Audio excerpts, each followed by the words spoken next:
La esclavitud, una de las mayores tragedias de nuestra historia, causó un sufrimiento inconmensurable y la pérdida de vidas humanas. Los esclavos podrían ser castigados por cualquier número de delitos, incluido robo, pereza, fuga o incluso hablar su idioma nativo. Las formas más brutales de castigo fueron infligidas hasta los últimos años de la esclavitud. Las largas horas y el ritmo de trabajo agotador se lograron en gran medida mediante castigos, principalmente azotes. Esto tenía sentido económico cuando se disponía de esclavos de reemplazo baratos. Por ejemplo, los esclavos en las colonias americanas, incluidas las mujeres embarazadas y los niños, a menudo eran azotados como castigo. Sin embargo, algunos propietarios no se detuvieron ahí.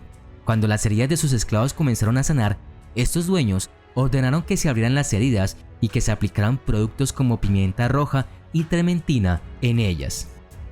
En la antigua Roma, el flagelo, llamado flagrum, era un látigo corto que constaba de 3 correas de cuero a las que se unían pequeños trozos de metal o hueso afilado.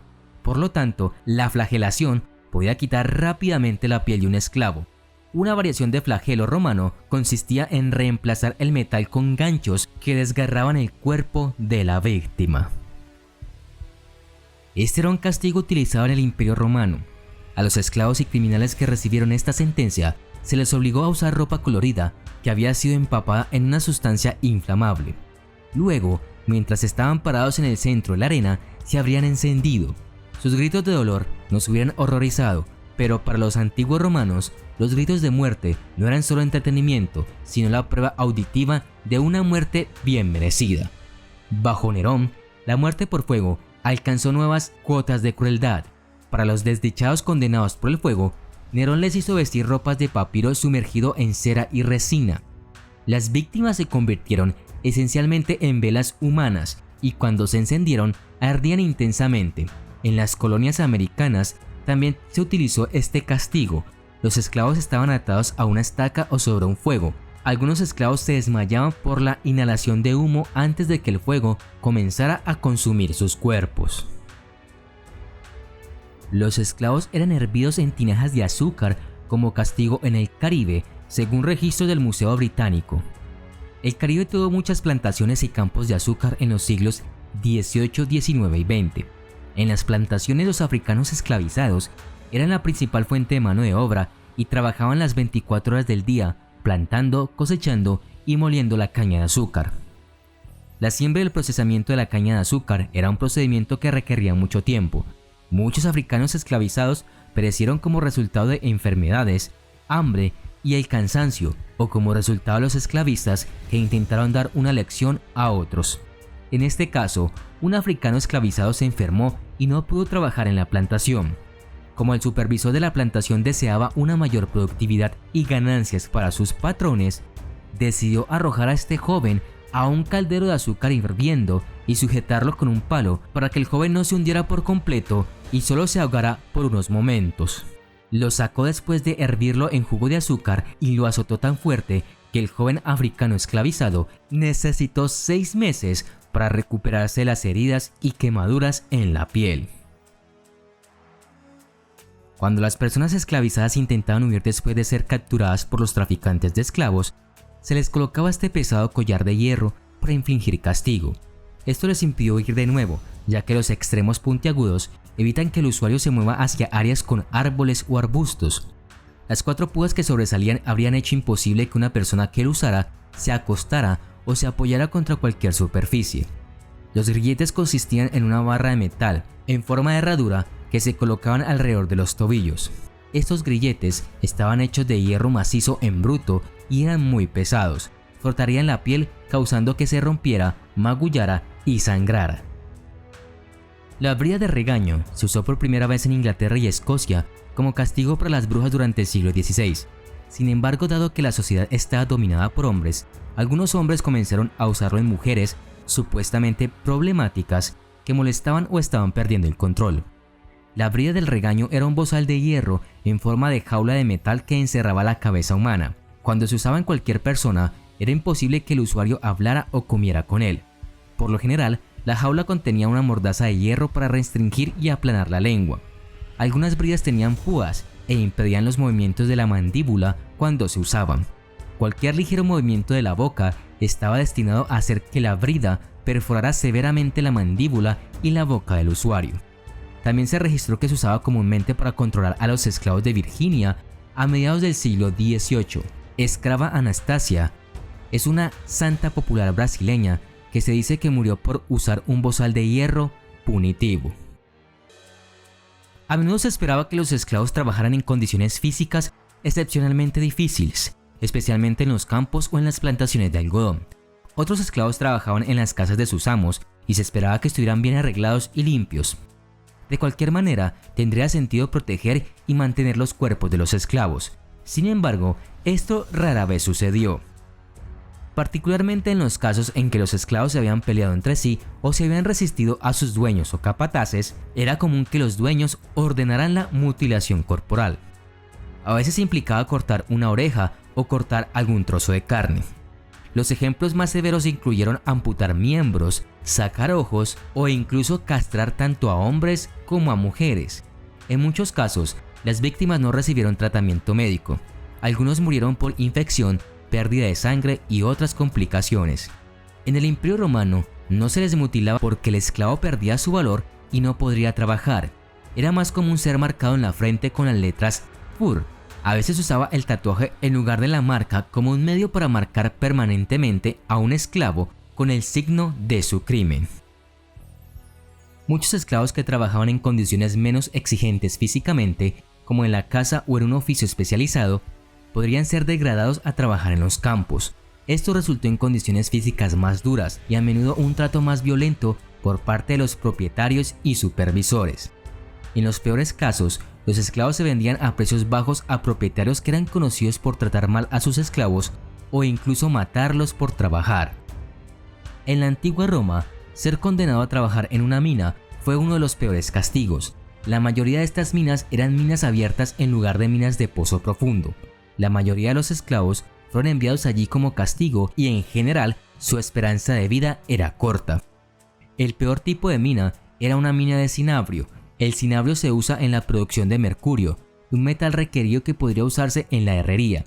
De hecho, muchos herreros, así como muchos de los esclavos que trabajaban en las minas de cinabrio, sufrieron envenenamiento por mercurio, que podía ser increíblemente doloroso. Trabajar en una mina, particularmente en una mina de cinabrio, era básicamente una sentencia de muerte. Y la antigua Grecia no fue la excepción. El destino de los esclavos que trabajaban en las minas era precario. Muchos de ellos trabajaban bajo tierra con grilletes, privados de luz solar y el aire fresco, por lo que sus días de vida estaban contados. Los esclavos sufrían con frecuencia graves acosos y agresiones sexuales, y no había leyes para evitar esto. Las mujeres que quedaron embarazadas como resultado de este abuso rara vez recibieron atención médica o tratamiento especial. Por el contrario, a menudo eran tratados con más dureza por las esposas de sus amos. Los dueños de esclavos alentaron activamente a su propiedad esclavizada a reproducirse, engatusándolos, amenazándolos y coaccionándolos a tener relaciones íntimas. Luego los esclavistas vendían o explotaban a los niños nacidos de estas relaciones como mano de obra, obteniendo una ganancia. De esta manera, las mujeres esclavizadas eran tanto productoras como reproductoras de la esclavitud, y estos niños también crecieron para seguir de mala gana los pasos de sus padres.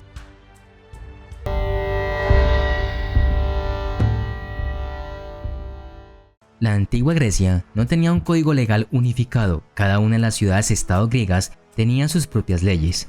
Algunos de los estados más totalitarios utilizaron métodos brutales de castigos.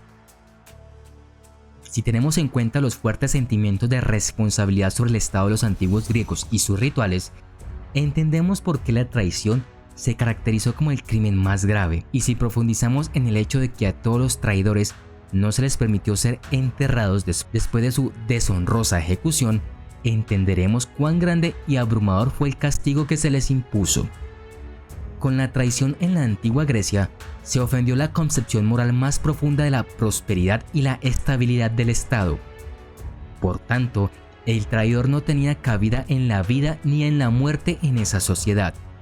No se le consideraba un ser humano, sino algo terriblemente monstruoso para la tradición sagrada y peligroso para las relaciones fluidas del Estado. La ley ateniense decía que los traidores ejecutados debían ser expulsados del territorio del Estado. Demóstenes menciona cómo los atenienses apedrearon a un tal Cirilo que se sometió a las demandas de Jerjes, y las mujeres hicieron lo mismo con su esposa.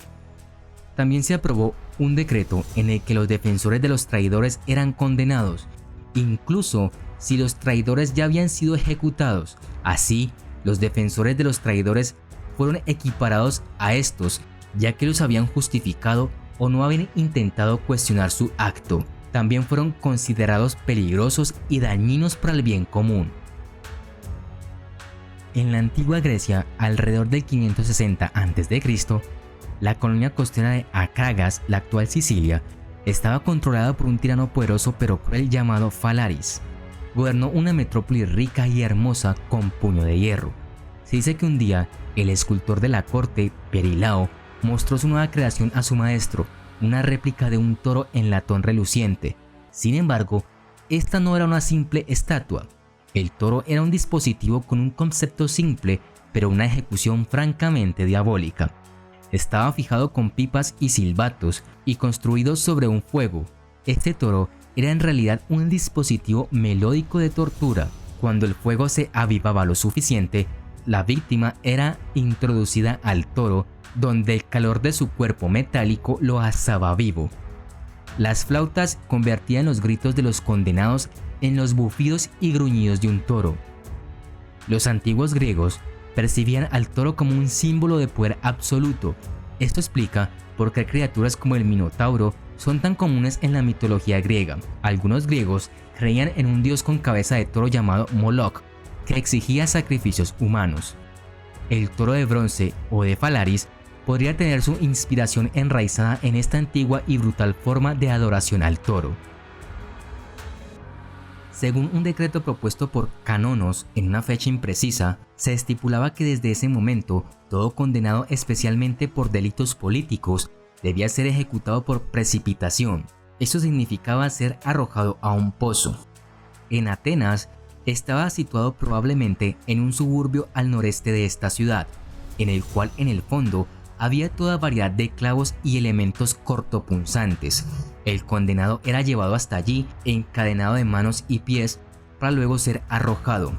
En Esparta hacían algo similar, pero el pozo era simplemente un pozo seco. Más tarde, parece que las personas fueron ejecutadas primero y sus restos arrojados al pozo. También en muchas ciudades griegas se usaba como método arrojar a las personas desde un precipicio, como la roca Nauplia en Delfos, el abismo Caidadas en Esparta y el monte Tipeo en Elis. Estos eran los más utilizados. El conoión era una variedad de la cicuta a la que los naturalistas llaman conium maculatum. El envenenamiento por cicuta fue usado por los griegos para quitar la vida a los condenados a pena de muerte y también era repartida libremente por el Estado griego al pueblo para abastecer a la gente que quería morir por medios eutanásicos. En ese entonces, la eutanasia era muy común en la antigua Grecia. La preparación del fármaco mortal era muy simple. Se fragmentaba la semilla en un mortero y se obtenía una poción que llevaba a la muerte lentamente y se dice que de un modo indoloro. El caso más célebre es el de la muerte de Sócrates, debido a la ingestión de una solución sobre la base de la cicuta en el año 399 a.C.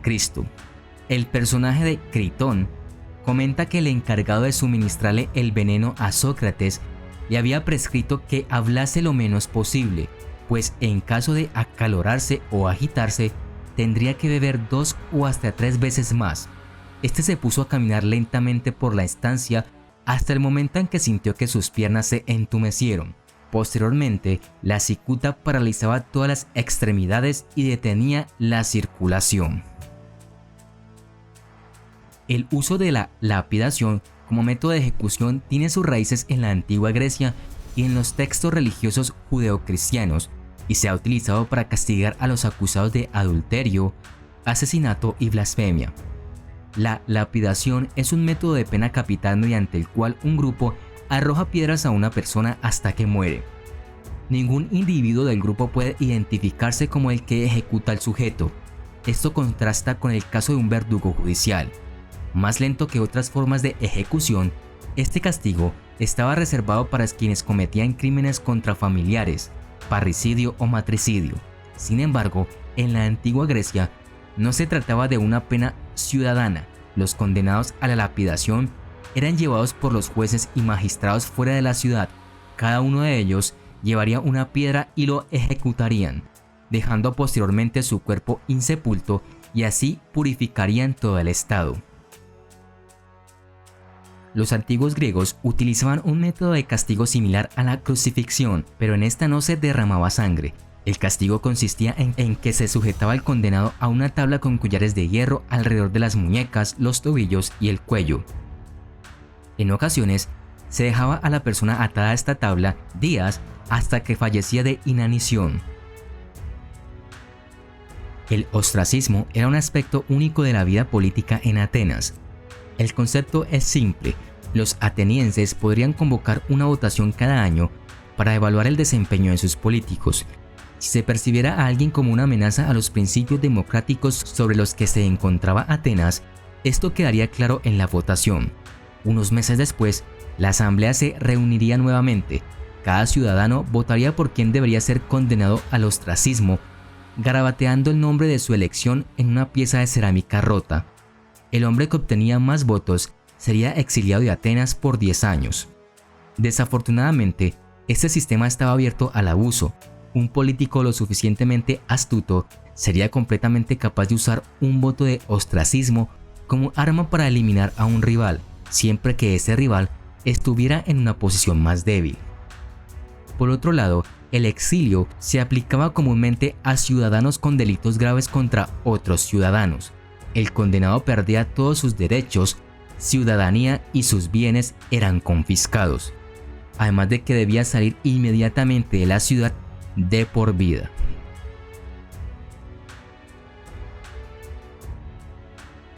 La sociedad del antiguo Egipto se construyó sobre principios de moralidad y virtud religiosa que afectaron la dinámica relacionada con el crimen y el castigo. La sociedad del antiguo Egipto respetaba la ley, pero a veces se rompían las reglas y la ética y la justicia tenían que seguir su curso para lograr la armonía y el equilibrio. Los textos del antiguo Egipto muestran la importancia de la moral y la lucha contra el crimen con diferentes penas. Todos los asuntos judiciales estaban controlados por el visir, la mano derecha del faraón. El tribunal local o Kembet estaba integrado por líderes comunitarios que conocerían los casos y decidirían quién es culpable y quién inocente. El visir era el juez supremo, pero la mayoría de los casos judiciales estaban a cargo de magistrados inferiores. Ser atado a un cadáver. Los antiguos egipcios apreciaban la santidad de la vida y la respetaban, por lo que la pena se dividió entre asesinato y homicidio involuntario. En la pena de muerte por asesinato intencional se recurrió a sanciones psicológicas que se consideraron más severas que la ejecución. Por ejemplo, en el caso de que el padre matara a un hijo o una hija, al cuerpo del asesino se le ataba el cadáver de la víctima durante 3 días, hasta el momento de la descomposición, todo ello bajo la protección de guardias. En cuanto al homicidio involuntario, no había una sanción específica, ya que el autor no entraría a su casa hasta que se limpiara del pecado, hiciera ofrendas, buscara el perdón de la familia del fallecido y realizara la compensación adecuada. La pena no pasó por alto a quien encubriera el asesinato o tuviera información sobre el crimen, ya que debían pararse frente a los jueces y, de ser declarado culpable, permanecería en su lugar y se quitaría la vida. Quien matara a un animal con un significado religioso simbólico sería ejecutado de inmediato. Latigazos y 5 heridas. Una talla en la pared del antiguo Egipto presenta un caso sencillo de brutalidad, al implicar el castigo por robar pieles de animales, 100 latigazos y 5 heridas. Durante mucho tiempo, los investigadores estuvieron confundidos acerca de la naturaleza literal de un castigo tan severo, pero ahora parece que muchas de estas duras acciones disciplinarias y retributivas se llevaron a cabo durante las reglas de los faraones, como se evidencia en los restos humanos dentro de un modesto cementerio en la antigua capital egipcia de Amarna. Estos esqueletos pertenecían a 5 hombres de mediana edad, y su análisis muestra claramente heridas de arma blanca a lo largo de los omóplatos, probablemente por una lanza, y lo curioso era que no eran heridas mortales. Por el contrario, los cortes se hicieron de tal manera que el trabajador pudiera volver a su labor. Esta clase de castigo no buscaba la muerte del condenado, sino el sufrimiento a través de un dolor constante que le recordaría no volver a desobedecer órdenes o infringir la ley. Sin embargo, a pesar muchos de los castigados de esta forma, con el pasar de los días morían debido a infecciones en sus heridas. Cortar la nariz. Hace 3000 años, uno de los reyes del antiguo Egipto construyó una ciudad como ninguna otra en el mundo. Los griegos lo llamaban Rinocolura por los rostros extraños de las personas que vivían allí. Ninguno de ellos tenía nariz. Estos hombres eran criminales y Rinocolura era su prisión. La ciudad fue creada como castigo para los ladrones. Les cortaban la nariz y fueron condenados a vivir en una ciudad al borde del desierto. Nunca más podrían volver a entrar en la sociedad. Si uno lograba escapar por las murallas de la ciudad, su nariz cortada lo delataría como un criminal, por lo que su única opción era tratar de ganarse algún tipo de vida dentro de las murallas de esta ciudad. Puede que no cambie sus costumbres y que siga atormentando a otros, pero al menos, creían los egipcios, sus únicas víctimas aquí serían sus compañeros criminales. El cruel castigo se infligía a menudo a pequeños delincuentes y ladrones, así como a funcionarios gubernamentales corruptos. La vida en Rinocolura era brutal. Apenas había una gota de agua en toda la ciudad. La única fuente eran pozos contaminados. Ser arrojado a los cocodrilos. Para los antiguos egipcios, el río Nilo era un aspecto fundamental de su vida cotidiana. La próspera cultura que sostuvo el antiguo Egipto durante miles de años dependía de la inundación anual de las aguas del río, y la cultura sufría cada vez que fluctuaban. Los egipcios respetaban y temían el poder del cocodrilo, ya que era un peligro real para ellos. Se sabe que los cocodrilos del Nilo veían a las personas como presas y los atacaban. Por lo tanto, tenía sentido tener un dios que pudiera apaciguar a estas feroces bestias. Los cocodrilos fueron representados por el dios llamado Sobek, poseyendo la fuerza y la naturaleza de un cocodrilo que los egipcios temerían y respetarían, por lo cual era habitual arrojar a los condenados al Nilo para que fueran devorados por los cocodrilos. Empalamiento. Muchas civilizaciones y culturas del mundo antiguo practicaron esta forma de tortura, entre ellos los egipcios. Implicaba empalar a la víctima con una estaca larga, afilada y a menudo engrasada para aplicar la pena capital, sofocar revueltas, reprender a los desertores o eliminar la insubordinación militar en la guerra. Este método se realizó de 2 formas, longitudinal o transversal. Para la longitudinal, la persona se colocaba por encima de la espiga que se insertaba en la mitad de sus partes privadas traseras. Una persona podría sobrevivir a esto durante varios días. Para el transversal, la estaca se perforaba a través del torso, ya sea de adelante hacia atrás o viceversa. No tenemos representaciones de este procedimiento, pero hay un jeroglífico que representa un cuerpo sobre una estaca después de la frase "dar sobre la madera". La ejecución parece haber sido pública. Destierro y trabajos forzosos. El trabajo forzoso parece haber sido generalizado, ya que era más útil utilizar a los culpables que encarcelarlos. El destierro a Nubia se menciona a menudo como una amenaza en los textos del Nuevo Reino. Presumiblemente, estas personas tuvieron que trabajar en las minas de oro del desierto oriental. Este trabajo agotador requería una fuerza muscular intensa y un esfuerzo extenuante que sin duda habría provocado lesiones graves, si no fatales. La construcción de las pirámides es un ejemplo de las duras condiciones laborales llevadas a cabo por los criminales del antiguo Egipto. Aunque la creencia popular asume que personas esclavizadas construyeron las pirámides, muchos historiadores argumentan que las pirámides fueron construidas en realidad por una multitud de hábiles artesanos. Sin embargo, los delincuentes esclavos jugaron un papel importante en la construcción de estos edificios monumentales. Los criminales del antiguo Egipto eran considerados mano de obra permanente, cuando fabricaban las pirámides y tenían la ardua tarea de cortar los millones de bloques de piedra y demás trabajos pesados. Amputaciones. Los antiguos egipcios también usaron ampliamente las amputaciones para una cantidad diversa de delitos, como por ejemplo, el castigo para los que robaban, recibían sobornos o engañaban en las balanzas era cortarles la mano. En cuanto a la violación, el castigo era castrarlos. Si el delito era traición o revelar secretos, se les cortaba la lengua. Por lesiones personales graves a una persona o varias, el castigo podría ser amputar un brazo. Las creencias de la época sostenían que un alma solo sería admitida en la otra vida si su cuerpo estaba intacto. Por lo tanto, este tipo de castigo no solo se sufrían en vida, también en el más allá. La hoguera. En el antiguo Egipto se atestiguan varios incidentes de quemar vivos a rebeldes percibidos. Se dice que Senusret I reunió a los rebeldes y los quemó como antorchas humanas. Bajo la guerra civil que estalló bajo Takelot II, más de 1000 años después, el príncipe heredero Osorkón no mostró piedad y ejecutó de esta manera a varios rebeldes.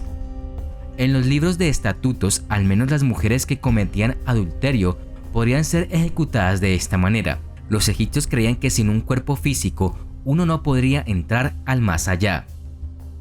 Diodorus Siculos, un historiador griego del siglo I, escribía con frecuencia sobre la historia y las costumbres egipcias. En uno de sus escritos, relata el trato verdaderamente espantoso que reciben los jóvenes parricidas. Se les amputaba y se les quemaba como antorchas. Según Siculos, este castigo fue tan extremo porque los egipcios consideraban el crimen de los parricidas como la peor acción que un ser humano podría cometer.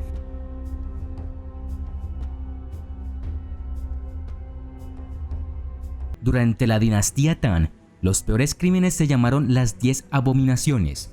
Las 10 abominaciones se dividieron en 4 categorías principales de crímenes. La primera categoría contenía crímenes contra el emperador, incluida la amenaza de llevar a cabo una rebelión. La negligencia médica también podría entrar en esta categoría, especialmente si el médico no siguió las fórmulas adecuadas para la medicina del emperador. La siguiente categoría estaba compuesta en gran parte por delitos de traición. Esta categoría incluía cambiar de lealtad, ejecutar a un superior o traicionar una ciudad. La tercera categoría fue por delitos contra la familia. Esta categoría incluía asesinar a un miembro de la familia y venderlo como esclavo. La categoría final de abominaciones contenía leyes contra la hechicería y el envenenamiento. También incluía sanciones a asesinatos múltiples que a veces se cometían por lo que se llamaba envenenamiento Gu.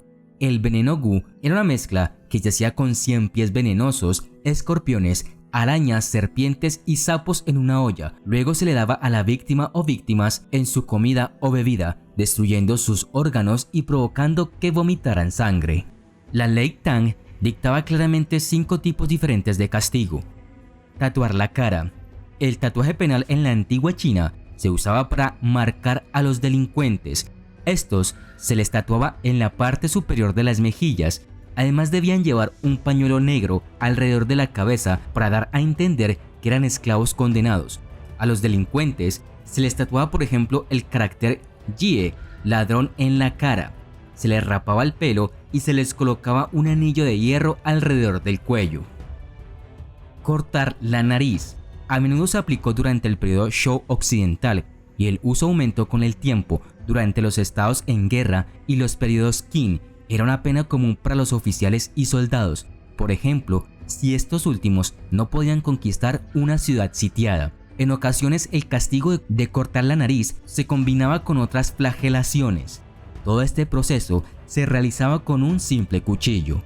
Cortar un pie. El castigo de cortar un pie se menciona a menudo en los textos del periodo Zhou. En el estado regional de Qi, por ejemplo, se llevó a cabo con tanta regularidad que se hizo popular un proverbio que decía que las sandalias eran baratas y las botas para los lisiados caras. Este castigo implicaba la amputación del pie izquierdo, derecho o ambos.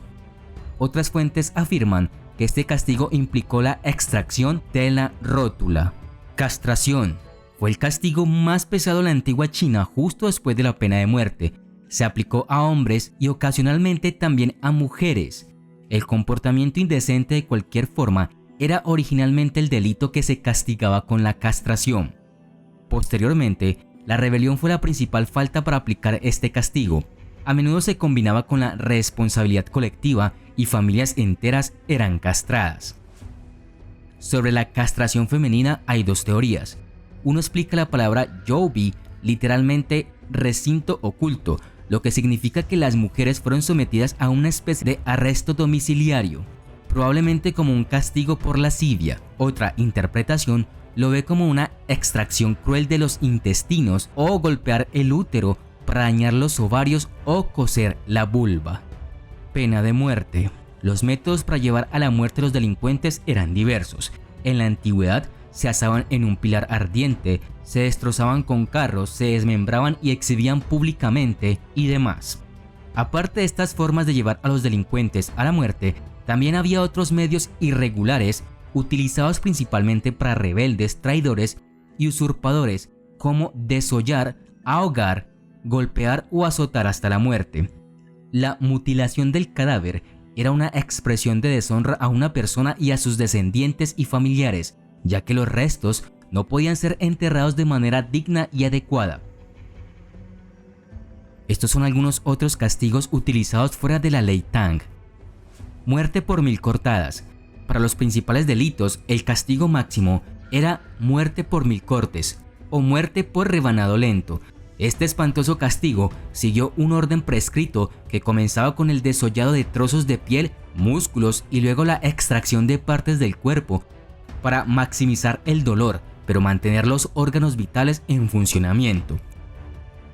Este castigo estaba reservado tanto para la alta traición como para el asesinato de un padre o un marido. El deber para con los padres era tan fuerte en China que matar a uno de los padres se castigaba con especial severidad. No solo el culpable sufría, su casa era demolida, su maestro sería ejecutado, se supone que por una mala influencia, así como el local magistrado, incluso el gobernador provisional sería degradado a menudo. Si un esposo mataba a su esposa, el castigo era mucho menos severo, a menudo solo una fuerte paliza que reflejaba el estatus mucho más bajo de la mujer en la China imperial, torre del cuello y otras torturas. Un método de ejecución un poco menos sádico fue la torre del cuello. Un prisionero es colocado dentro de un marco de caja de madera con el cuello sobresaliente y solo piedras para pararse. Sin embargo, cada día se quitaba una piedra o dos para que el pobre prisionero muera lentamente por estrangulamiento. En la administración imperial, un alto funcionario temía recibir una carta imperial que contuviera un trozo de seda rojo, ya que esto tenía el claro significado de que el funcionario estaba en grave desgracia y se esperaba que se ahorcara o se envenenara de inmediato. Tortura por goteo lento. Quizás una forma más conocida de tortura china fue la lenta caída de agua en la frente con el cuerpo firmemente sujeto. El incesante y regular goteo de agua fue un castigo más mental que físico. La víctima nunca tuvo ningún alivio. Los miembros de la familia menores de 16 años y las mujeres se salvarían de este castigo, pero se los tomaría como esclavos para que toda la familia desapareciera de la historia. El peor ejemplo es probablemente en 1380, cuando el emperador Ming Hongu acusó a Hu Weiyong de alta traición. No solo ejecutaron a toda la familia de Hu, sino a cualquier persona remotamente asociada con él, lo que resultó en más de 30.000 ejecuciones por un delito, aunque fue más una purga de posibles disidentes que un castigo criminal. Para los delitos más insignificantes, era común poner una amplia madera o cepo alrededor del cuello durante semanas o meses. Esto impidió que los convictos fueran capaces de alimentarse o dormir cómodamente. Incluso el cangue tenía pegados detalles del crimen para que todos los vieran. El peso del cangue estuvo determinado por la gravedad del delito. Sin embargo, la mayoría de los castigos consistían en palizas con palos de bambú. En la dinastía Yuan, esto se codificó por un palo ligero de 7 a 57 golpes y con un palo pesado de 67 a 107 golpes. La muerte era común después de fuertes palizas, a menudo debido a una infección que se extendía a través de la piel rota.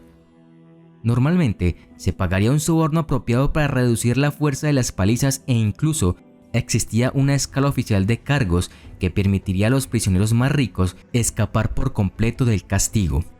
Todas estas horribles descripciones pueden dar la impresión de un sistema brutal, pero eso era exactamente lo que se pretendía. El sistema legal se basaba en el miedo, por lo que los rumores sobre el horror de estos castigos demostraron ser un elemento disuasorio sumamente eficaz. El sistema de castigos llegó a un final oficial con la fundación de la República en 1912, pero los indicios permanecen hasta el día de hoy. China todavía carece de un poder judicial independiente y por lo tanto, se sigue considerando que cuestionar una acusación penal desafía al gobierno que estableció las leyes, lo que convierte al culpable en enemigo del Estado. Los siglos de amenazas de castigos brutales todavía pueden verse impactados en la vida cotidiana, ya que en años anteriores podría haber tenido trágicas repercusiones. China mantiene la pena de muerte por inyección letal o por arma de fuego.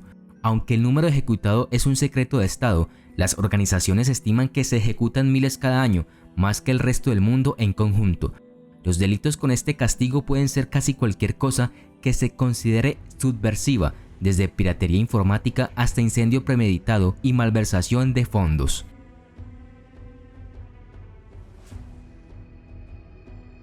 Roma reservaba la crucifixión principalmente para delitos contra el Estado, una forma de escarmiento publicitario contra agitadores y rebeldes, que de esta forma nadie desafiaría la autoridad y la población seguiría bajo control. La crucifixión se consideraba como una forma de castigo tan humillante que si era ciudadano romano, por supuesto, no podría ser crucificado, sin importar el delito. Por lo general, era la ejecución de elección para esclavos y personas consideradas por debajo de la dignidad de la ciudadanía romana. Era una forma de castigo público y esto enviaba un mensaje muy poderoso a todos los demás. Quizás fue la forma más insoportable de pena capital que conocemos.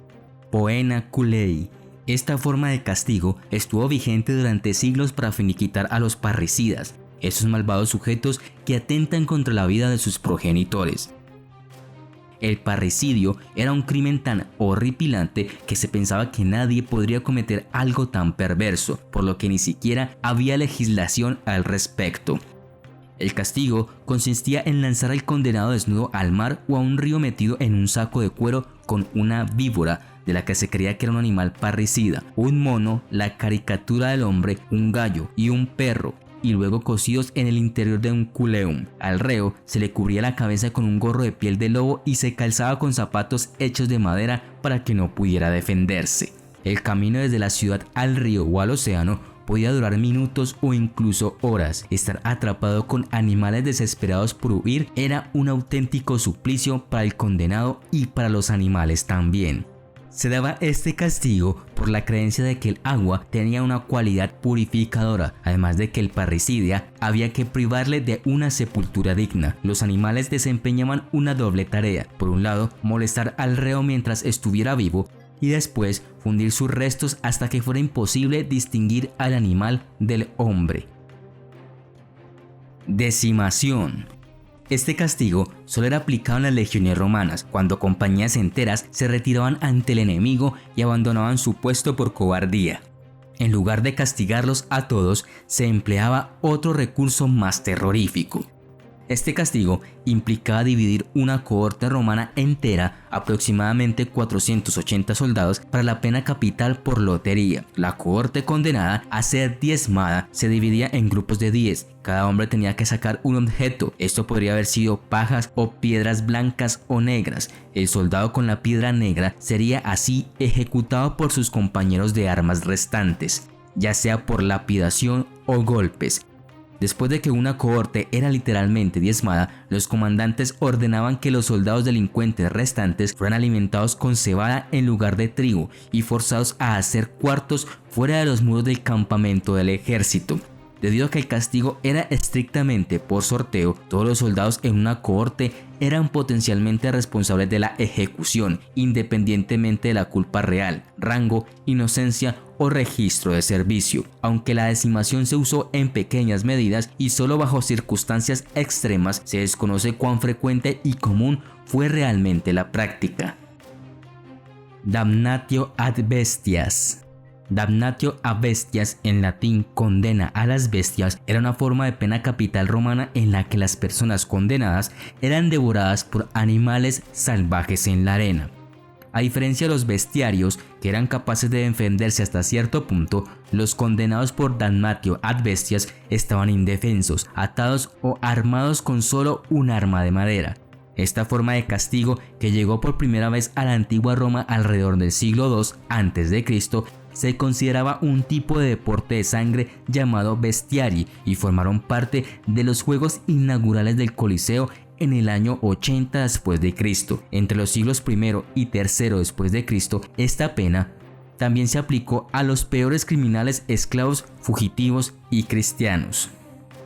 Se desconoce el propósito exacto de la temprana damnatio ad bestias y podría haber sido un sacrificio religioso en lugar de un castigo legal, especialmente en las regiones donde habitaban leones y eran venerados por la población, como África y partes de Asia. Como castigo, durante la Guerra de los Mercenarios, el general cartaginés Amílcar Barca arrojó prisioneros a las bestias, mientras que Aníbal obligó a los romanos capturados en las guerras púnicas a luchar entre sí, y los sobrevivientes tuvieron que enfrentarse a elefantes. Los leones eran raros en la antigua Roma, y el damnatio ad bestias apareció allí no como una práctica espiritual, sino como un espectáculo. Además de los leones, se utilizaron otros animales para este propósito, incluidos osos, leopardos, tigres del Caspio y panteras negras. Se combinó con el combate de gladiadores y apareció por primera vez en el foro romano y luego se transfirió a los anfiteatros. Además, había luchadores profesionales de bestias entrenados en escuelas especiales. Estas escuelas enseñaban no solo la lucha, sino también el comportamiento y la domesticación de los animales. Los luchadores eran liberados en la arena, vestidos con una túnica y armados solo con una lanza.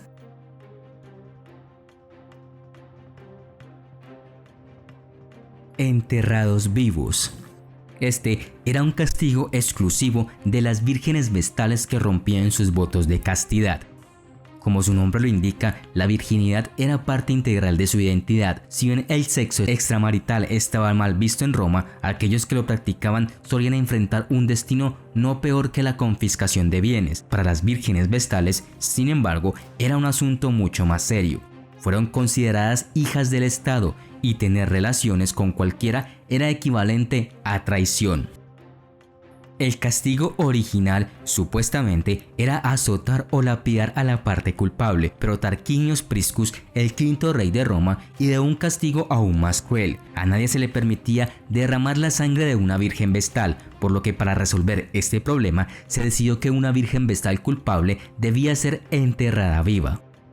Sin embargo, esto condujo a otro problema, ya que técnicamente no se permitían entierros dentro de la ciudad de Roma. La solución: dele a la mujer condenada suficiente comida para mantenerla viva durante unos días para que su tumba pueda llamarse una habitación. De esta manera, la virgen vestal no fue enterrada viva, sino que simplemente fue enviada a una habitación con algunas provisiones donde moriría de muerte natural. La sombría procesión a esa supuesta habitación comenzaba cuando la despojaban de sus vitae y otras insignias, luego la llevaban a un terreno llamado Campus Sceleratus, justo dentro de las murallas de la ciudad, cerca de la puerta de Colline. Allí se había preparado previamente una pequeña bóveda subterránea que contenían un sofá, una lámpara y una mesa con un poco de comida. El Pontifex Maximus, después de levantar las manos al cielo y pronunciar una oración secreta, abría la litera, la bajaban por una escalera que luego era retirada y procedían a taponar la entrada. Según los informes, este castigo extraordinariamente sádico se llevó a cabo solo en algunas ocasiones y también hubo un par de escapes afortunados. En los más de 1000 años que el templo de Vesta estuvo activo en el foro romano, solo un puñado de vestales fueron ejecutadas de esta manera.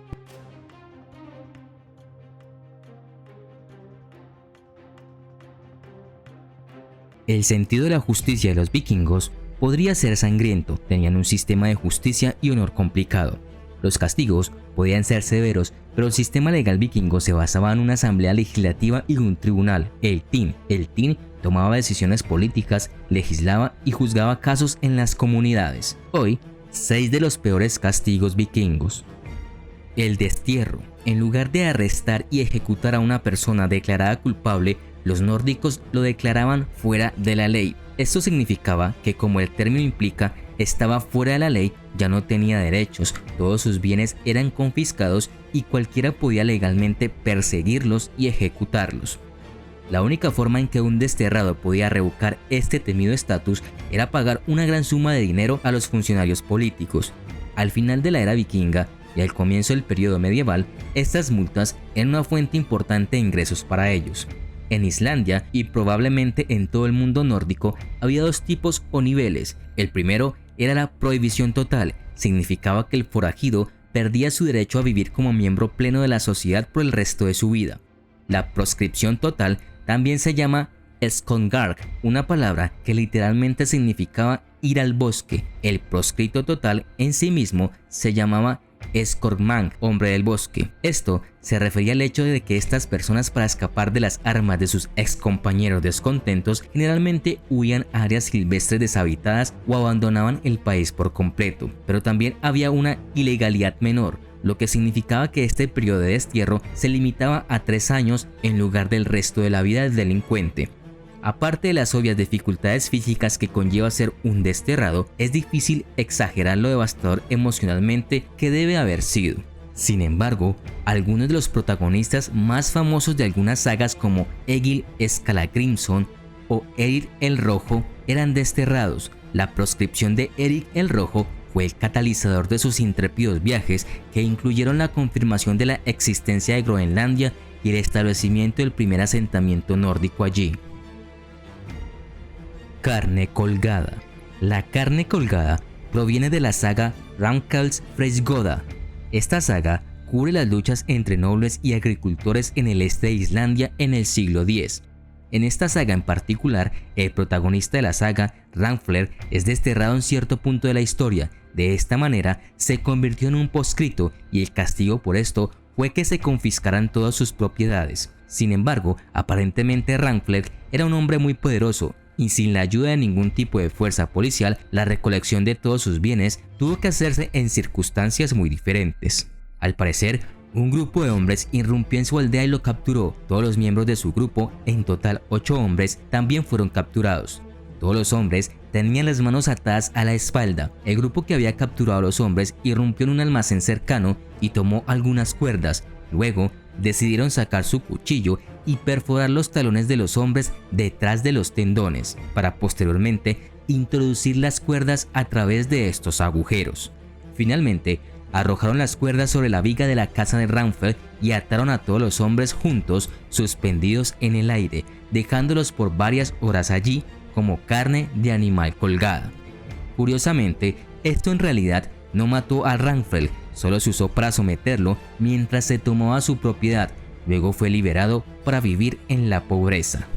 El águila de sangre. El águila de sangre fue una ejecución ritual descrita en la poesía escandinava y las sagas como una forma ritual de venganza. Solo existen 2 relatos, el Orkneyinga Saga y el Heimskringla de Snorri Sturluson. Ambos fueron escritos al menos 2 siglos después de los eventos que describen, lo que llevó a los estudiosos a debatir su validez como prueba de que el águila de sangre tenía una base de hecho. La primera águila de sangre llevada a cabo fue la del príncipe Halfdan Halleck. Halfdan había matado al padre de Einar, por lo que Einar se vengó.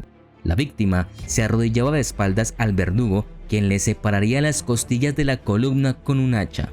Luego, el verdugo sacaría los pulmones de la víctima para que pareciera que la persona tenía un par de alas extendidas en su espalda. Se dice que la víctima permanecía viva durante todo el procedimiento. Lo que es peor, los vikingos literalmente frotaban sal en la herida abierta en forma de estimulante salino, destinado a infligir dolor y sufrimiento adicionales, generalmente aplicado antes de que los pulmones se diseminaran. Esta también fue infligida al rey Ela de Northumbria por Ivar el Deshuesado. Ela fue responsable de la muerte del padre de Ivar, el semihistórico Ragnar Lodbrok. Ivar y sus hermanos irrumpieron en Inglaterra en venganza y en el 867 después de Cristo tomaron la ciudad de York y capturaron a Ela para posteriormente ejecutarlo mediante este método. Según algunas traducciones de sagas escandinavas, un águila de sangre menos invasiva podría realizarse simplemente tallando un águila con las alas extendidas en el cuerpo de la víctima. El término convencional para esta antigua forma de castigo se refiere a las águilas, aunque también se ha asociado históricamente con los búhos. La saga de Frithjof menciona que el método podría llamarse búho de sangre, un término utilizado por los anticuarios y autores posteriores que escribieron sobre los vikingos. El debate entre historiadores sobre si ocurrió realmente el águila de sangre continúa. Tal vez fue su inclusión en las sagas vikingas parte de la propaganda cristiana destinada a representar a los paganos escandinavos como salvajes. La caminata fatal. En la saga de Jarls, Brodir fue un mercenario vikingo en la famosa batalla de Clontarf en Irlanda, y la saga de Jarls pone a sus pies la responsabilidad de la muerte del alto irlandés Brian Boru. Los mensajeros corrieron a decirles a los perseguidores que el rey Brian había caído.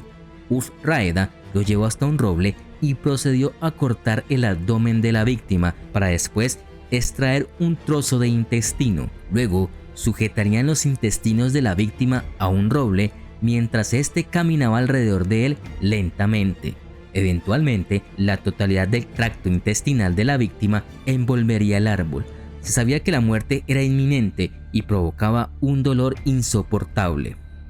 La caminata fatal de Brodir es un castigo cuya primera grabación textual se encuentra en el relato del estilo de vida de un santo del siglo XII sobre la muerte del rey anglosajón Alfred, un evento de importancia política y por lo tanto ampliamente registrado en los anales anteriores a esa narración. Mutilación. Los esclavos vikingos no tenían derechos, pero la ley establecía disposiciones sobre cómo castigar a los esclavos ofensores de la manera más desgarradora posible. Independientemente de lo que motivó a los vikingos a comenzar a tomar esclavos, la evidencia sugiere que a menudo fueron brutales con aquellos que tuvieron la desgracia de ser capturados. En un estudio, la investigadora Anna Jarström de la Universidad de Estocolmo examinó los restos óseos de presuntos esclavos de la era vikinga encontrados en tumbas en Noruega, Suecia y Dinamarca, y descubrió que mostraban signos de abuso y mutilación. En algunos casos, los esclavos fueron enterrados junto a sus amos, lo que sugiere que pueden haber terminado como sacrificios e incluidos con ajuares para acompañar a los poderosos vikingos a la otra vida. Las leyes estipulaban que si un esclavo atacaba a su amo y trataba de huir, se le debían cortar los brazos y las piernas, pero se le debía permitir vivir el mayor tiempo posible como advertencia a los demás esclavos para que no se rebelaran. Juicio del agua y el fuego. El juicio por agua generalmente estaba reservado para los acusados de brujería y se hizo popular después de que el cristianismo se extendió al mundo nórdico. Los acusados, generalmente mujeres, eran atados y arrojados a un lago y esperaban si flotaban o se ahogaban. Si flotaban, se les acusaba de brujería y se los llevaba a la hoguera. Sin embargo, si se hundían y se ahogaban, se demostraba que eran inocentes y los amigos y la familia recibían las condolencias. No es una forma muy eficaz de demostrar la inocencia de una persona, pero continuó hasta el siglo XVII. La prueba de fuego también la llevaron los cristianos, incluyó ser forzado a caminar sobre una plancha al rojo vivo o sostener una barra de hierro a la misma temperatura durante un tiempo asignado, generalmente alrededor de un minuto. Luego, las heridas de los acusados eran tratadas y vendadas y esperaban de 3 a 7 días. Después de eso, desenvolverían la herida y verían si se curaba o no. Si no fue así, la persona era declarada culpable y ahorcada.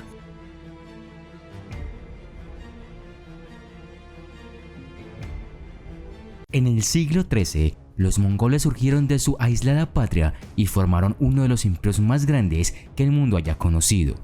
Aunque tenían fama de simples guerreros, la familia gobernante mongola pronto se convirtió en el clan más rico y poderoso de la tierra. Al mudarse de tiendas de campaña de fieltro a su gran ciudad palatina en Karakorum, la corte mongola escondió todo tipo de oscuros secretos. La sangre es un gran problema en la historia de Mongolia. Según las tradiciones mongolas, el derramamiento de sangre en el suelo al matar o ser asesinado haría que la víctima no existiera en su versión del más allá. A la persona que murió no se le permitiría convertirse en antepasado. En esencia, se convertirían en nada. Si se derramaba sangre real, se creía que precedería a terribles desastres naturales. Debido a esta creencia, a medida que los mongoles expandían su territorio, encontraron formas inventivas y terribles de ejecutar a los gobernantes que se oponían a ellos o incluso a las personas ocasionales que se consideraban destructivas para la familia real. Pisoteado por caballos. Una de las formas empleadas por los mongoles fue utilizada por el nieto de Genghis Khan, Ulegu, quien mientras saqueaba Bagdad enrolló al califa al-Musta'sim en una alfombra y luego hizo que sus hombres lo pisotearan hasta la muerte con caballos. Ahora, los historiadores contemporáneos de la época tienen relatos diferentes. El historiador Atamalik Jubayni afirma que fue arrollado y golpeado hasta la muerte con los puños en lugar de con caballos. La sangre no debe haberse derramado porque Ulegu pudo gobernar con cierto éxito el Kanato hasta su muerte en 1283. Ser cocido. Otra forma en que los mongoles se despacharon de un enemigo fue mucho más espantosa. Toregene Khatun era la viuda del sucesor de Genghis Khan, Ogodei Khan. Ella asumió el poder después de la muerte de su esposo y elevó a su esclava, una mujer llamada Fátima, a un puesto en el gobierno mongol. Toregene gobernaría con su confidente a su lado, para disgusto de sus hijos, quienes sintieron que debían haber sido elevados por encima de una esclava. Sería su propio hijo Guyuk quien inevitablemente la sacaría del poder. La terrible experiencia de Fátima fue pública y mucho peor. Después de días de interrogatorios, palizas y quemaduras para demostrar que había hechizado a Toregene, los orificios de Fátima fueron cosidos y envueltos con fieltro para asegurar que la sangre no tocara la tierra. Después de esto, fue arrojada a un río mientras aún estaba viva. La esperanza era mantener sus fluidos corporales contenidos dentro de su cuerpo para no contaminar el río. Lucha libre hasta morir. Las ejecuciones de compañeros mongoles también siguieron prácticas muy específicas e incruentas. Para que un mongol deseara derramar la sangre de otro mongol, la ofensa debía ser tan grave que no querían que esta persona existiera más allá de la muerte. Una de las ejecuciones sin sangre más populares fue la del combate de lucha libre. Esto proporcionaría un elemento simbólico de autodefensa para el delincuente o incluso algún tipo de intervención espiritual para decir el destino de uno. Pero el final siempre fue premeditado. Después de unos momentos, la persona sería levantada en el aire y su espalda rota al ser golpeada generalmente sobre la rodilla del ejecutor o sobre una roca cercana. En muchos casos, el cuerpo se dejaba donde caía como una forma de entierro al aire libre, en esencia devolviéndole a la tierra. Confinado en una caja. Incluso en la era moderna, las prisiones de Mongolia son conocidas por sus duras condiciones y crueles castigos. Aunque la nación se ha desarrollado un poco desde que dejó de ser un estado satélite soviético a principios de la década de 1990, su sistema penitenciario aún está atrapado en la noche de los tiempos. Hoy en día, los miembros más pros de la sociedad son maltratados con largas sentencias dictadas por delitos aparentemente menores. Mongolia todavía está repleta de centros de detención diseñados para personas en espera de juicio. El problema es que estas instalaciones son incluso más peligrosas que las cárceles normales para delincuentes. En 1918, Roy Chapman Andrews visitó Urga, Mongolia, y fue a la cárcel del pueblo. Lo que encontró se convirtió en materia de leyenda. Andrews se sorprendió al descubrir que los reclusos estaban efectivamente atrapados en ataúdes. Los prisioneros fueron metidos en cajas de madera de 1 por 1,5 metros, guardadas en las oscuras mazmorras de Urga. La prisión estaba rodeada por vigas afiladas y los cautivos recibían comida a través de un agujero en la caja. Las raciones que recibían eran escasas, por decir lo mínimo, y sus desechos humanos se lavaban cada 2 o 3 semanas. Las celdas eran tan pequeñas que los presos no podían acostarse o sentarse correctamente y para empeorar las cosas estaban esposados. Estas cajas supuestamente eran para personas en espera de ejecución, pero un alto porcentaje de ellos murió en sus ataúdes prefabricados. Las temperaturas en Urga descienden bajo cero en invierno, por lo que era habitual que los reclusos murieran de frío. Si vivían lo suficiente, sus miembros se atrofiaban por falta de movimiento. Aplastamiento. Un ejemplo de esta práctica se produjo en 1223, cuando uno de los generales más efectivos del Khan, Subutai, derrotó a una fuerza dirigida por príncipes de Kiev. Los mongoles se enfurecieron nuevamente y sintieron que su honor estaba manchado por los príncipes de doble trato que anteriormente habían ejecutado a sus emisarios que pedían la paz. Esta vez, la muerte sin derramamiento de sangre de los mongoles tomó esta forma. Construyeron una enorme plataforma de madera. Los príncipes yacían debajo de la estructura mientras los generales bailaban y comían un enorme festín en la parte superior, mientras los príncipes morían aplastados. El mismo Genghis Khan ordenó que un gobernante Tangut capturado pasara a llamarse Chidurku, leal, antes de ser aplastado, para que su espíritu se viera obligado a servir a los mongoles en el más allá. Plata fundida. Habiendo unificado las tribus, el primer gran paso fue subyugar al imperio chino del norte de Jin. Mientras emprendía esta empresa, Genghis Khan envió una caravana comercial de 500 hombres al imperio de Khwarezm para establecer vínculos. La caravana comercial fue saqueada por Inalchuk, el gobernador de la ciudad de Otar, y aunque la paz había sido inestable, los mongoles no tenían la intención de atacar, pero esta acción los enfureció. En 1219, su ejército móvil a caballo irrumpió en Khwarezmia. En 2 años, el imperio de 200 años había sido borrado del mapa y el 25% de su población había sido pasada a espada. Cuando los mongoles capturaron a Inalchuk, que era miembro de la familia real, encontraron un método de ejecución que consideraron adecuado para sus crímenes contra ellos sin romper sus reglas de derramamiento de sangre. Vertieron plata fundida en sus ojos y oídos para recompensarlo por su codicia y burlarse de su obsesión por la riqueza.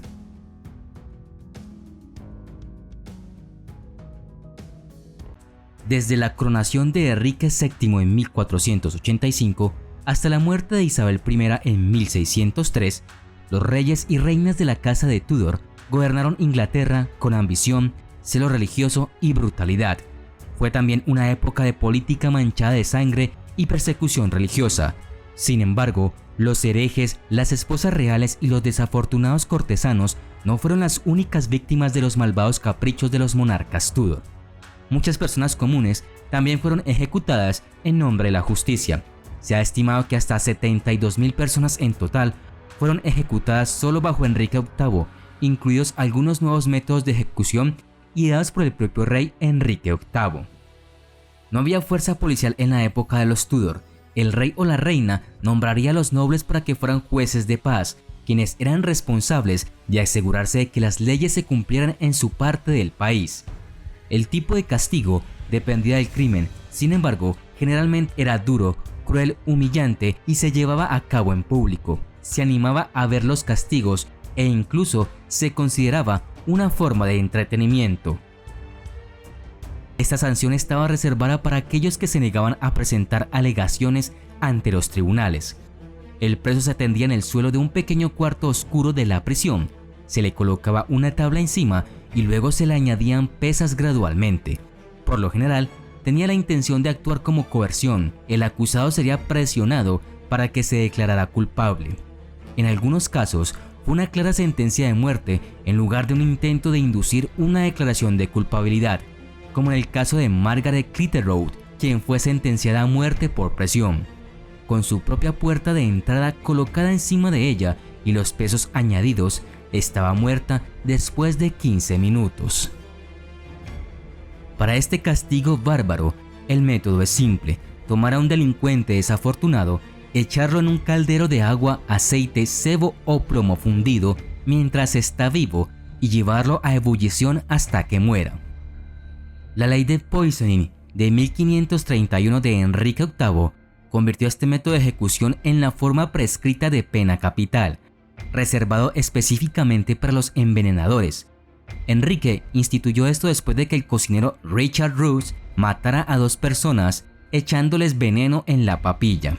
El chef Richard fue hervido vivo públicamente en Smithfield, en Londres, en 1531, donde, según una fuente contemporánea, gritó con tal fuerza que la multitud se sorprendió y se sintió aterrorizada. Además, ese año, una sirvienta fue hervida públicamente en King's Lynn por envenenar a su ama, y en la era Tudor a veces se usaba en monederos, fabricantes de monedas falsificadas, así como en envenenadores. Mediante este método sobre ruedas, el prisionero se sujetaba a la rueda de modo que sus extremidades estuvieran sobre los espacios entre los radios. Luego se usaba una barra de metal o un garrote para golpear sus brazos y piernas repetidamente, destrozándolos. Luego, el verdugo les daría un golpe fatal como misericordia o les dejaría permanecer en agonía durante varias horas o días, para que finalmente sucumbiera a una muerte agonizante más tarde. Pero el segundo método era aún más miserable. El convicto sería estacado en el suelo y el oficial empuñaría la rueda misma, levantándola por encima de su cabeza y estrellándola contra el cuerpo de la desafortunada persona. Aunque se usó ampliamente en la época Tudor, la rueda se usaba más comúnmente en ejecuciones en Alemania, como en las infames ejecuciones de la familia Pappenheimer en Múnich en 1600, que provocaron olas de repulsión en toda Europa. Para las mujeres Tudor culpables de traición y para los herejes masculinos y femeninos, este era el método de ejecución más común: ser quemadas vivas públicamente.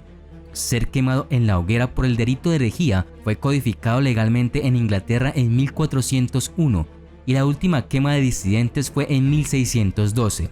Aquellos condenados a morir por el fuego normalmente serían atados a una estaca en la parte superior de una pira amontonada para que la multitud que aullaba pudiera observar la ejecución.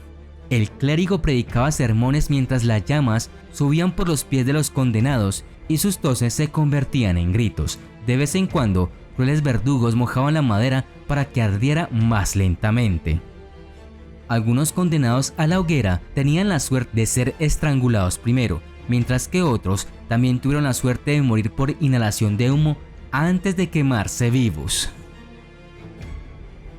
Las mujeres condenadas por traición fueron quemadas en la hoguera y los traidores masculinos fueron ahorcados y desmembrados. Primero, el hombre condenado sería arrastrado a través de las calles llenas de gente por un caballo, a veces desnudo, hasta su lugar de ejecución. Luego serían colgados hasta un punto cercano a la muerte, luego bajados y obligados a ver cómo les quitaban y quemaban sus genitales y entrañas. Un golpe de gracia implicaba que se le decapitaba en este punto, pero a menudo el desmembramiento comenzaba mientras el prisionero aún se aferraba a la vida. Por lo general, primero se cortaban las manos y los pies, luego la cuchilla cortaba el cuerpo a la mitad por la cintura. A veces el desmembramiento se realizaba utilizando 4 caballos para separar el cuerpo. Las víctimas famosas de los Tudor incluyeron a Francis Dereham, Anthony Babington y William Thomas. En la Inglaterra Tudor, los miembros de la nobleza declarados culpables de delitos graves recibieron el beneficio de ser decapitados, probablemente la muerte por ejecución más limpia de la época. Isabel I decía a veces de sus enemigos que los haría más bajos por una cabeza. Estas palabras aterradoras habrían sido suficientes para hacer que muchos cortesanos se enojaran porque a menudo cumplía con esta promesa letal. Enrique VIII hizo decapitar a 2 de sus esposas, Ana Bolena y Catalina Howard. Para el ceremonioso golpe de gracia de Ana Bolena, Enrique trajo a un experto espadachín de Francia. Pero en Yorkshire, a los ladrones comunes también se les podía cortar la cabeza con un dispositivo novedoso conocido como Halifax Gibbet, esencialmente un hacha grande unida a un bloque de madera. Ese dispositivo inspiró otro que comenzó a usarse por primera vez en Escocia durante el reinado de Mary, la reina de Escocia. Conocido como la doncella, el artilugio con cuchillas se utilizó para decapitar a asesinos y otros delincuentes en Edimburgo. Irónicamente, el conde de Morton, quien lo introdujo por primera vez en Escocia, se convertiría en una de sus víctimas, siendo decapitado en junio de 1581 por su participación en el asesinato de Lord Darnley, el esposo de la reina.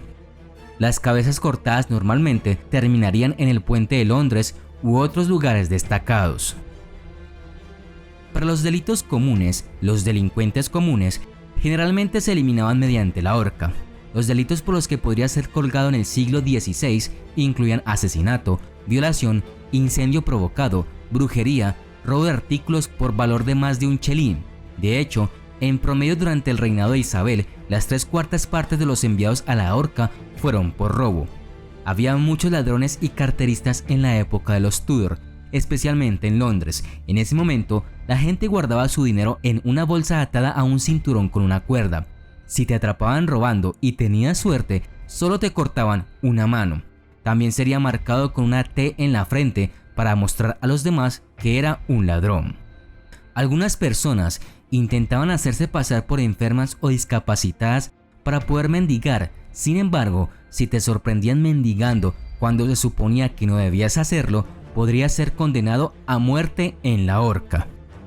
El procedimiento típico para muchos de estos criminales condenados a la horca en el Londres Tudor eran ser llevados en la parte trasera de un carro desde la prisión de Newgate hasta Tyburn, donde serían asfixiados por la soga, a menudo unida a la horca mientras todavía estaba en el carro. Luego se quitaba el carro debajo de ellos. En este punto, a los miembros de la familia a veces se les permitía tirar de sus seres queridos que se retorcían para acelerar la muerte. La vida como pirata durante la edad de oro de los piratas no era un lecho de rosas. Si te salías de la línea como pirata, al menos era probable que te azotaran o, en el peor de los casos, te dejaran abandonado en las islas del Caribe para morir de sed y agotamiento por calor.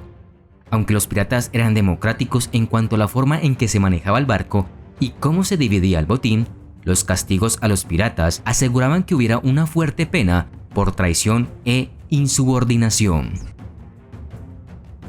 Maroning es el acto intencional de abandonar a alguien en un área deshabitada como una isla desierta. La palabra aparece por primera vez por escrito aproximadamente en 1709.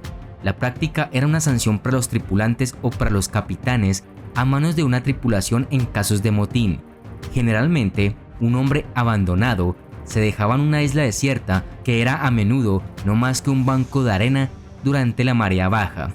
A este se le daría un poco de comida, un recipiente con agua y una pistola cargada para que pudiera cometer suicidio si él lo deseaba.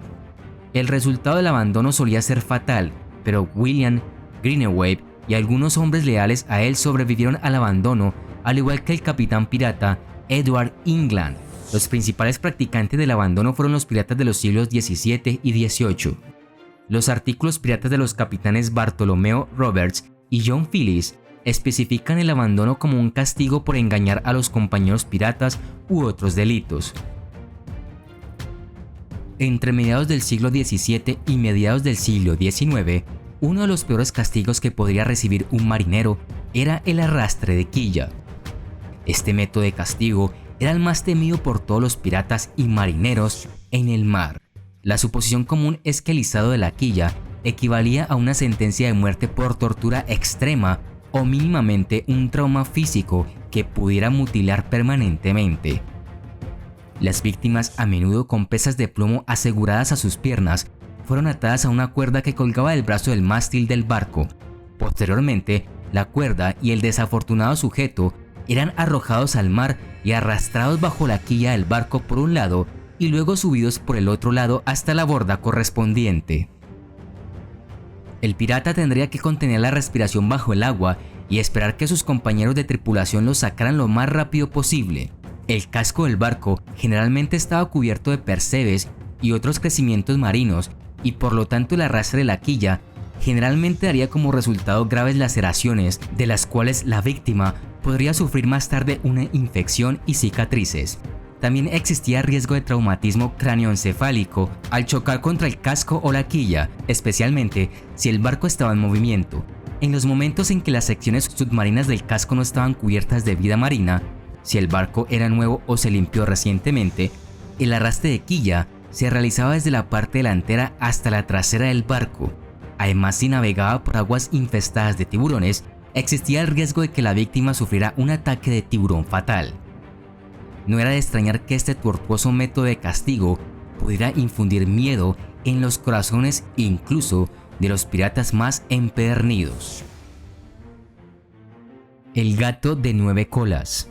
A bordo de un barco pirata, el capitán y la tripulación decidían por votación determinar si uno debía ser azotado. Los piratas a menudo votarían por la flagelación incluso de un amigo para mantener el orden entre los ladrones. Sin embargo, para asegurarse de que el capitán no retuviera el poder de azotar a los hombres al azar, los azotes solo los realizaba el intendente por orden del capitán. Esto condujo a un sistema de controles y contrapesos, porque si el capitán daba las órdenes, el intendente podía negarse y someter el barco a otra votación, posiblemente por un nuevo capitán. Este castigo era quizás la forma más común de castigo por indiscreciones leves en los barcos, aunque era menos común en los barcos piratas porque estaba asociado con la disciplina impuesta a bordo de los barcos de guerra. Hasta mediados del siglo XIX, los piratas que cometían delitos mayores o menores solían ser atados al mástil y azotados con un gato de 9 colas delante de la tripulación. El gato de 9 colas era un látigo generalmente de piel de vaca o caballo con 9 líneas anudadas cuyos extremos variaban. A veces los extremos eran nudos alquitranados y a veces tenían anzuelos, balas de mosquetes o púas de cables al final de las líneas para darles más fuerzas de impacto. Los látigos generalmente se aceitaban y se limpiaban entre azotes, pero se desconocía el concepto de bacterias y gérmenes, por lo que el gato de 9 colas era un caldo de cultivo para enfermedades y pestilencias. Los nudos del gato de 9 colas arrancaron la carne de la espalda de los piratas, provocando heridas que podrían infectarse. Para evitar esto, a menudo frotaban sal en los cortes después de que terminaba la flagelación, una práctica que causaba más dolor. Una flagelación pirata podría provocar una muerte lenta y dolorosa por gangrena o envenenamiento de la sangre. En su mayor parte, caminar sobre la tabla es un mito de Hollywood. Sin embargo, hay algunos relatos de que piratas del mar de China obligaron a la gente a caminar por la tabla. Sin embargo, hay dudas sobre esto. Aún así, se sabía que los piratas idearon algunas formas bastante ingeniosas de torturar a sus cautivos, por lo que es muy posible que algún tipo de emprendedor con una mente sádica y aguda hubiera ideado un plan tan diabólico. También se conoce un relato de la tripulación de un barco holandés que fue capturado por piratas en 1829. Los piratas sujetaron balas de cañón y mosquetes a las piernas de las víctimas y luego las obligaron a caminar sobre la tabla uno a la vez. Pero en su mayor parte, los piratas preferían el método tradicional de arrojar por la borda. La forma máxima de castigo para los piratas capturados y condenados era la horca. A menudo, eran ejecutados colgándolos de una horca erigida cerca al mar. Sus cuerpos quedarían colgando hasta que la marea los hubiera sumergido 3 veces. El Execution Dock, ubicado en la orilla norte del río Támesis en Londres, fue un lugar de descanso final de hombres como el capitán Kidd, que sufrió este destino en 1701. Para que la exhibición pública pudiera prolongarse, los cuerpos a veces se cubrían con alquitrán y a veces se usaban jaulas de hierro como forma de cuerpo para contener los cadáveres en descomposición. Un castigo típico de los piratas era atar al delincuente al mástil del barco durante un periodo de tiempo determinado. A veces un pirata o enemigo que se portaba mal era atado al mástil mientras era azotado. Esto regularmente se hacía para infracciones leves como robar comida o ron. El castigado era atado al mástil durante 9 días de manos y pies sin comida y con pocas raciones de agua para que no muriera. Este castigo tiene su origen en la mitología griega. En la mitología griega, los marineros eran atados regularmente a la muerte por las sirenas, criaturas que cantaban una canción hermosa e irresistible. Encantados por esta canción, estos marineros se dirigían hacia la llamada y se estrellaban contra las rocas. Para evitar este destino, Odiseo, de la Odisea de Homero, ordenó a su tripulación que se taparan los oídos con cera de abejas y lo ataran firmemente al mástil del barco. Al escuchar el canto de las sirenas, el propio Odiseo no podía resistirse y suplicaba que lo desataran, pero como había dado instrucciones a su tripulación para que lo ignoraran, rechazaron sus súplicas. Por lo tanto, el barco pudo navegar sin peligro, pero solo porque Ulises fue lo suficientemente inteligente como para no subestimar el poder de la tentación.